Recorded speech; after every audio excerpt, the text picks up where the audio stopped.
said, the Warriors in the third quarter are the NBA's 31st team. Well, tonight they certainly demonstrated that. And they consistently have done that over the last few years, and this is something, if you're the Boston Celtics, you got to pay attention to. But Steph Curry led the way. He shot confidence into his team. But the points off turnovers for the Golden State Warriors, that was the big difference. 33 big points off turnovers. When you're playing on the road in the NBA Finals, you just can't win like that. Boston Celtics didn't come ready to play in the second half. They weren't the same team. They played like a team that said, we came and got what we came for in game one. They didn't show up in the second half in game two. They got blitzed like, 35-14 in the third quarter. Steph Curry goes ballistic. Jordan Poole shot 1 for 5 in the first half. It was a no-show, showed up in the second half and hit a couple of big-time three-pointers. But keep this in mind. Marcus Smart had 2 points for the game, 0 points in the second half. Al Horford, who led the Celtics with 26 points in game one, had 0 points in the first half, 2 points for the game, okay? So when you take that into consideration, there is no question it was an anemic performance by the Boston Celtics. They were sloppy. They played with no urgency because they played like a team that said, we got what we came for, and the Warriors said, wake up. This is still a series to win. They played like a team that got defended, Stephen A. They shot 37.5%. Listen to some of these numbers. Jason Tatum, who had one quarter, was 8 for 19. Al Horford, as you mentioned, 1 for 4. Jaylen Brown, 5 for 17. Marcus Smart, 1 for 6. Derek White, 4 for 13. They got defended. We asked the Golden State Warriors after the other night when they gave up a torrent of threes to play like a championship defense, and they did. So I'm not letting the Celtics off the hook with they didn't play well.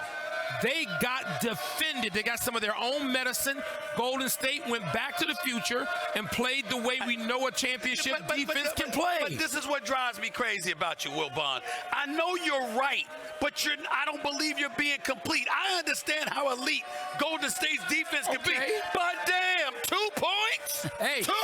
I mean, I'm just saying, there are elite defenses, okay, that put you on lockdown, and you can accidentally score 2 points in the second half of an NBA final. Stephen A., after the other night, when Golden State on their own floor got torched like they were in a YMCA game, all right?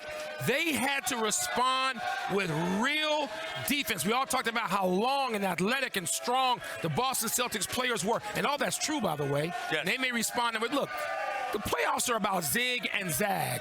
And Boston got away with everything they wanted to in game one and nothing in game two. That's how playoff series go. The most fearless member of the Golden State Warriors was actually Draymond Green. I guarantee you the Boston Celtics are going to look back at the footage of this game and look at the number of players that he jumped up in their face and was wolfing. They're going to show that because that level of toughness and leadership, that carried against Al Horford. It carried against Robert Williams III. Let me just say this out loud. Time Lord is injured, and it's going to be interesting to see if Robert Williams III can actually finish this series. He was out there limping, and I applaud him for trying to play. And Grant Williams got to play through the officiating. But Draymond Green, normally when a guy has a technical, Stephen A., Wilbon, and Greeny, they're not doing this. They're not doing this. The reason why he's doing that, he understood a sense of urgency, and he knew his team needed that toughness. That was late in the second quarter. Many people wondering, would he wind up getting thrown out of the game with a second technical there? We talked about selective officiating, and he stays in, and they blow him out in the second half. But to the point you were making earlier, Stephen A., the Celtics acting like they got what they came for, which I understand. But this was a 2-point game at halftime. They were right there with a chance to essentially put a stranglehold on this series, and then they got their doors blown off. Well, I specifically said that it was the second half. Yeah. I didn't say the game. No. They did the second half when Golden State made a run. The level of urgency that they had to get a game wasn't there in game two because they got game one. And I'm looking at it, and again, I'm not taking anything away from what Wilbon says in terms of how tenacious Golden State's defense was. But again, by accident, you can score 2 points. Al Horford, 2 points. Marcus Smart, 2 points. Robert Williams, 2 points. Come on, y'all. That's 6 points from 3 starters. I want to go back to the point that you made a moment ago as well, Jalen. When we saw the Celtics struggle, we were with them through the entire Eastern Conference Finals. They turned the ball over a lot. Tonight, the edge in points off turnovers was Warriors by 18. They win the game by 19. It's not a coincidence. Points off turnovers, what does that do? It allows the Golden State Warriors to get out in transition, play against play with an open floor, get open shots in transition, and get layups. We are enamored by the Golden State Warriors three-point shooting because they have the Splash Brothers. But what they continue to do is always get layups. And this is why coming into this game, I was like, if the Celtics going to win game 2 in a row, it has to be their best players. Jaylen Brown and Jason Tatum first half had 36 points. Second half, they had 9 points. The role players got them that win in game 1. Stars would have got it done in game 2. What I find amazing, I'll throw this to you, Wilbon, what I find amazing is with Brown and Tatum, they can't seem to put back-to-back games together. One does it one game, the next guy does it the next game, et cetera, et cetera. They can't seem to put back-to-back elite games together for each other. That's going to be interesting. Well, you know what, Stephen? That's a great observation. And when we start examining why, I mean, this sounds so harsh to say this when they're in the finals. Are they good enough for us to expect that?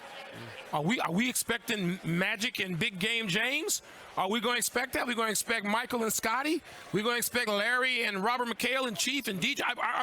Is that fair? How about the Jason Tatum that showed up in Game 6 at Milwaukee? Okay, I mean, it's not like they haven't done it. Remember, we're not asking if he can show up one game. We're asking if we can get back-to-backs. I don't know the answer to that yet. I think these series help you answer that. I'll tell you what else the Celtics have not done. They've not lost back-to-back games in this postseason at all. So the expectation is for them to bounce back